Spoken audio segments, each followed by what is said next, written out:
What can I say about a day like this? This morning, the unthinkable happened. President Donald Trump officially accepted Iran's 10-point plan as the foundation for negotiations. It's a massive shift in the dynamics of this global crisis, and J.D. Vance himself was set to lead the American negotiating team in Islamabad by Friday.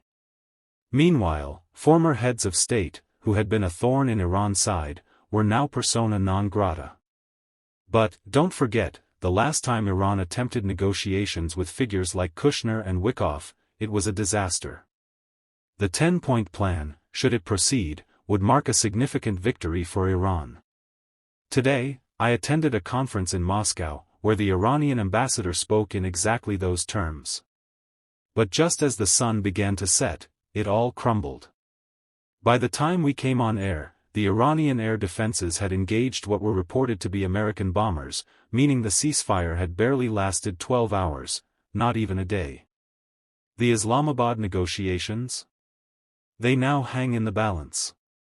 Earlier today, I was asked in an interview with RT, the Russian television station, if Iran could really claim victory. My answer? If you're a superpower, the greatest superpower on Earth, as they love to tell us, and you fail to achieve any of your stated objectives or even your hidden ones, which are betrayed by your actions, then you've lost. And when you lose, it means Iran has won. Iran is an emerging power in the global south, a country under 47 years of sanctions, and yet it has survived. Against not one, but two nuclear superpowers, one regional, one global. That survival alone is their victory. Now, we must reflect. Trump claims regime change in Iran, just as they did in Afghanistan. $1 trillion war to remove the Taliban, only for them to return to power once the U.S. withdrew. The U.S. replaced one regime with another, much like they've done in Iran. But this time, the son of the previous leader is far less moderate and far more dangerous. This man now carries the weight of his father's death, the death of his mother, his wife, and his children, all slain in the initial American attack. Let that sink in. Think about it for a moment. 169 schoolgirls, your daughters, or your granddaughters, sitting in their desks, with their backpacks hung over the backs of their chairs. And then, in an instant, they're incinerated, so thoroughly that the only thing left of them is their DNA. This isn't a statistic, it's reality. 169 innocent lives wiped out by American bombings on the first day of their sneak attack. And it didn't stop there. The attacks continued, slaughtering thousands of Iranian civilians, including women and children, destroying mosques, churches, and even a synagogue that I've visited myself. Where is the outrage? Not over stones thrown at synagogues in England, but bombings of synagogues in Iran. The world remains silent. They don't want you to know that there are Jews in Iran, that Iran has the largest Jewish population outside of Israel, except for New York City.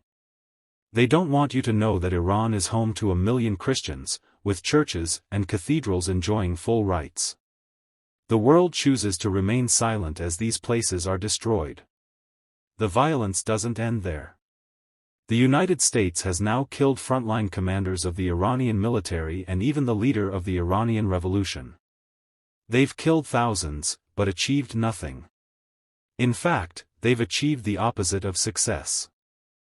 Trump, time and time again, condemned Obama's JCPOA, the Iran nuclear deal. But today, Trump agreed to a 10-point deal that is less restrictive on Iran than the JCPOA ever was. He used to lambaste Obama for sending a 747 full of cash to Iran. But this new deal allows Iran to charge a toll on every tanker passing through the Strait of Hormuz, potentially bringing $100 billion a year into Iran's coffers. This is a deal that makes Obama's agreement look mild in comparison. But Trump continues to claim that Lebanon was part of the ceasefire agreement. Well, not only is Lebanon mentioned in the 10-point plan, it's explicitly stated in the agreement issued by Pakistan's Prime Minister, who has worked tirelessly to make this deal a reality. But that ceasefire never even started. Instead, Israel launched an unprecedented bombing campaign against Lebanon, the violence is now reaching levels that we have never seen before. For years, Israel has been bombing Lebanon, but today, they crossed a line. They bombed a funeral, destroying an entire cemetery and killing everyone inside. In just 10 minutes, Israel launched 100 missiles at Beirut, the capital city. At least 1,000 people have been killed or wounded in the attacks, which targeted high-rise buildings and civilian infrastructure. The death toll is rising, but the world remains silent. The Arab League does nothing. Macron, the French president, is the only leader demanding a ceasefire. The UK government expresses concern, but that's all.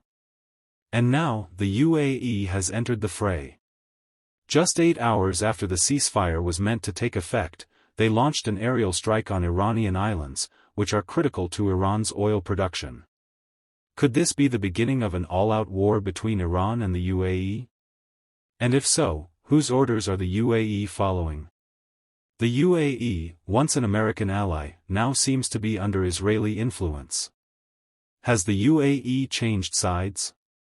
And what about Israel? Are they behind this sudden escalation? Where is this all heading? This morning, I was optimistic. But tonight, I struggle to see how we can avoid global disaster. The Strait of Hormuz, a crucial maritime route, is reportedly closed again. Trump once boasted about unblocking it, but in reality, he's the one who blocked it in the first place. This is the comic opera of geopolitics, claiming to unblock a route that was never blocked until the US got involved. Now, with oil prices skyrocketing to $144 per barrel, and a global economic collapse on the horizon, the consequences of this war will be felt everywhere. The Russian economy is already being hit, and Asian economies, like India and Pakistan, heavily reliant on gas from Qatar, will suffer. Even Europe, which has been collaborating with the destruction of the Nord Stream 2 pipeline, will feel the consequences. How will these economies survive with the Strait of Hormuz closed?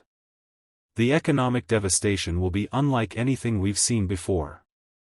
This is more than just a conflict between Iran and the US. It's a global crisis, far bigger than the COVID pandemic, far larger than the 2008 financial crash. It's a storm, a hurricane of unimaginable proportions, and Donald Trump has deliberately created this crisis.